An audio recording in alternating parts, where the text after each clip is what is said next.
Three.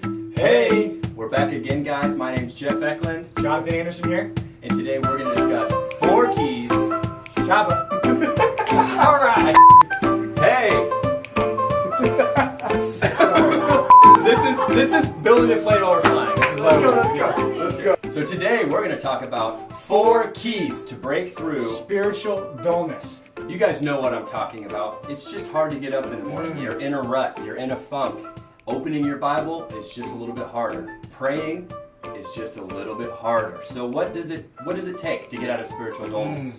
Number 1. Time. The first thing I look at when I have dullness in my life and I feel that, like, man, how am I spending my time? Am I watching movies every night before I go to sleep? Honestly, like entertainment stuff. Netflix. Right? Or am I in the Word? You know, like stuff like that, like really practically looking at my schedule and saying, man, am I even making room for God in my life?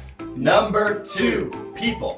The people we hang out with oftentimes affect our attitudes and emotions. It's true. So who are you hanging out with and what are they excited about? If they're not excited about God, think about getting around some people that are excited about God. Number 3. Fasting. Fasting? Yeah.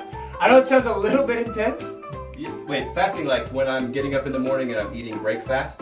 That kind of fasting? Not quite, but it's, you know, whether it's a meal or a day or even fasting social media, taking a break from that, it's essentially what it is, Jeff, is it's taking a break from anything that would be a distraction or even things that would make you feel comfortable. You're taking them away to then actually feed on the Word or prayer or things that would draw you closer to God. Does that make sense? Yeah, so it's like reprioritizing. Exactly.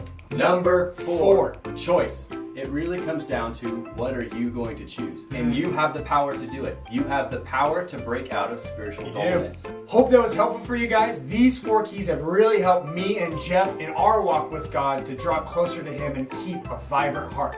See you next time. Peace.